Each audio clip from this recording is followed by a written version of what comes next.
नमस्कार, मैं वसंत रावल ज्योतिष विद्या ज्ञान चैनल के अंदर आज मैं आपको बताने आया हूं गुण मिलान के अंदर नाड़ी मैत्री का क्या महत्व है और साथ में आपको यह भी बताऊंगा कि नाड़ी दोष कैसे लगता है, उसका परिहार कैसे होता है और कर्मकांड की दृष्टि से उसके कौन से उपाय किए जाते हैं। तो आइए देखते हैं। गुण मिलान को ज्योतिष शास्त्र में अष्टकूट मैत्री भी कहते हैं। अष्टकूट मैत्री यानी कि 8 प्रकार की मैत्रियां, जिसके नाम है वर्ण मैत्री, वैश्य मैत्री, तारा मैत्री, योनि मैत्री, ग्रह मैत्री, गण मैत्री, भकुट मैत्री और नाड़ी मैत्री। इन 8 मैत्रियों के आधार पर यह सुनिश्चित किया जाता है कि लड़का और लड़की को 36 में से कितने गुण प्राप्त होते हैं। अगर कम से कम 18 गुण प्राप्त होते हैं तो हम कहते हैं कि कुंडली मिल रही है। अगर 18 गुण से कम गुण मिलने लगे तो हम कहते हैं कि कुंडली नहीं मिलती। और 18 गुण से जैसे जैसे ज्यादा गुण मिलते हैं तो हम कहते हैं कुंडली उतनी ही ज्यादा अच्छी मिल रही है। और एक स्टेप अंदर जाएंगे। ये 8 प्रकार की मैत्री है, जिसमें से पहली 4 मैत्रियों को इतना ज्यादा इंपॉर्टेंस नहीं दिया गया है, लेकिन ग्रह मैत्री, गण मैत्री, भकुट मैत्री और नाड़ी मैत्री को बहुत ज्यादा इंपॉर्टेंस दिया गया है। क्यों? क्योंकि इन्हीं के द्वारा बहुत ज्यादा गुण प्राप्त होते हैं। आज हम चर्चा करेंगे नाड़ी मैत्री के ऊपर। तो मैं आपको थोड़ी सी और डीप जानकारी देता हूं कि ज्योतिष शास्त्र में टोटल 27 नक्षत्र होते हैं। उसको 3 हिस्सों में बांट दिया जाता है। हर हिस्से में 9 नक्षत्र आते हैं। पहले 9 नक्षत्र को आद्य नाड़ी दी जाती है, दूसरे 9 नक्षत्र को मध्य नाड़ी मिलती है, तीसरे 9 नक्षत्र को अंत्य नाड़ी मिलती है। गुण मिलान करते समय लड़का और लड़की दोनों की नाड़ी अलग अलग हो तो उनको नाड़ी दोष नहीं लगता और 8 में से 8 गुण प्राप्त होते हैं। ठीक उसके अपोजिट जाते हैं। कुंडली मिलाप करते समय लड़का और लड़की दोनों की नाड़ी एक ही हो तो नाड़ी दोष लगता है और 8 में से 0 गुण प्राप्त होते हैं। अगर लड़का लड़की दोनों की कुंडली मिलाप करते समय अगर नाड़ी दोष लगता हो तो ऐसा माना जाता है कि विवाह के बाद बच्चे होने में देरी होती है या फिर बच्चे कमजोर पैदा होते हैं, शारीरिक दृष्टि से मानसिक दृष्टि से थोड़े कमजोर होते हैं। और अगर नाड़ी दोष बहुत ज्यादा प्रबल हो तो बच्चे होते ही नहीं हैं। कुंडली मिलाप करते समय नाड़ी दोष लगता हो तो उसका सूक्ष्म अध्ययन करना चाहिए और देखना चाहिए कि नाड़ी दोष का परिहार हो रहा है या नहीं हो रहा है। मेरे अनुभव के मुताबिक मैं कहूंगा 100% में से 80% लोगों का नाड़ी दोष परिहार हो जाता है। अभी हम लोग जानेंगे कि वो कौन कौन से नियम हैं जिसके आधार पर यह सुनिश्चित किया जाता है कि नाड़ी दोष का परिहार हो रहा है। तो उसमें से पहला नियम, लड़का और लड़की दोनों की एक ही राशि हो, एक ही नक्षत्र हो, लेकिन चरण अलग अलग हो तो नाड़ी दोष नहीं लगता। दूसरा परिहार, लड़का और लड़की दोनों का एक ही नक्षत्र हो लेकिन राशि अलग अलग हो तो भी नाड़ी दोष नहीं लगता। तीसरा, लड़का और लड़की दोनों की एक ही राशि हो लेकिन नक्षत्र अलग अलग हो तो भी नाड़ी दोष नहीं लगता। कुछ विद्वानों के मतानुसार यह भी माना गया है कि लड़का और लड़की दोनों की एक ही राशि हो, एक ही नक्षत्र हो, लेकिन अगर लड़के का नक्षत्र का चरण पहला हो और लड़की का नक्षत्र का चरण चौथा हो तो नाड़ी दोष लगता है। वैसा ही दूसरा माना गया है कि एक लड़का और लड़की की एक ही राशि हो, एक ही नक्षत्र हो, लड़के का चरण दूसरा हो और लड़की का चरण तीसरा हो तो नाड़ी दोष लगता है।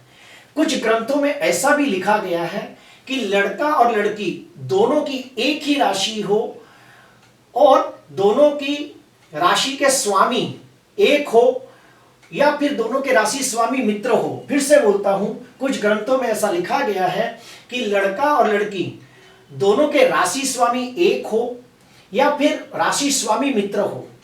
वैसे ही लड़का लड़की दोनों की नवमांश कुंडली में राशि स्वामी एक हो या राशि स्वामी मित्र हो और दोनों की जन्म कुंडली और नवमांश कुंडली के अंदर पंचम भाव, पंचमाधिपति और शुक्र की स्थिति शुभ बनती हो तो नाड़ी दोष का निवारण हो जाता है।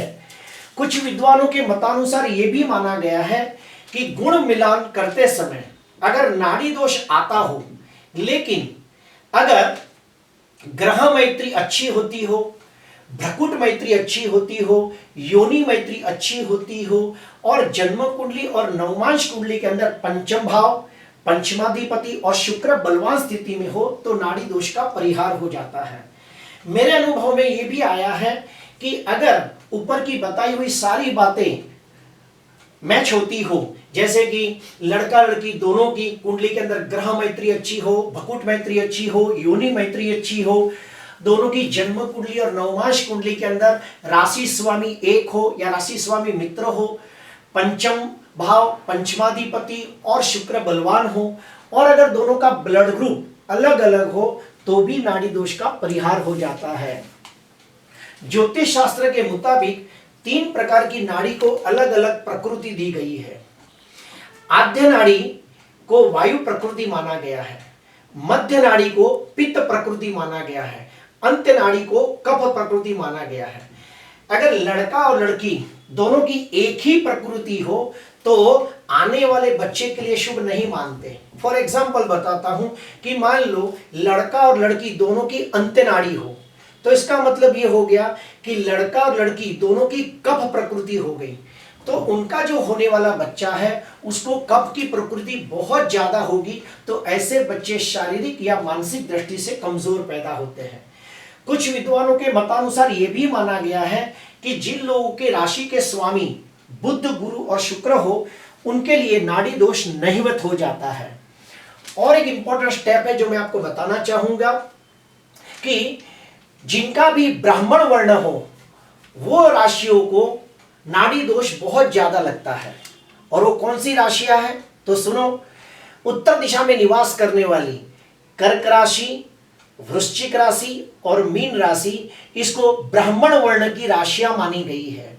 तो जब भी लड़का और लड़की दोनों की राशि कर्क, वृश्चिक और मीन आ जाए तो नाड़ी दोष की प्रबलता बहुत ज्यादा बढ़ जाती है। और ये पता कैसे चलता है तो वो मैं आपको बताऊंगा कि गुण मिलान करते समय अगर पहली ही लाइन के अंदर अगर लड़के के नीचे भी ब्राह्मण लिखा हो, लड़की के नीचे भी ब्राह्मण लिखा हो, दोनों में यहाँ पे ब्राह्मण ब्राह्मण लिखा हो और अगर दोनों की नाड़ी एक आ जाती है तो ये नाड़ी दोष को सबसे ज्यादा प्रबल माना गया है। तो ऐसे केसेस में विवाह के लिए ना बोल देना चाहिए अगर उसका परिहार ना होता हो तो। अभी हम लोग जानेंगे कि नाड़ी दोष का कर्मकांड के हिसाब से कौन से उपाय हैं।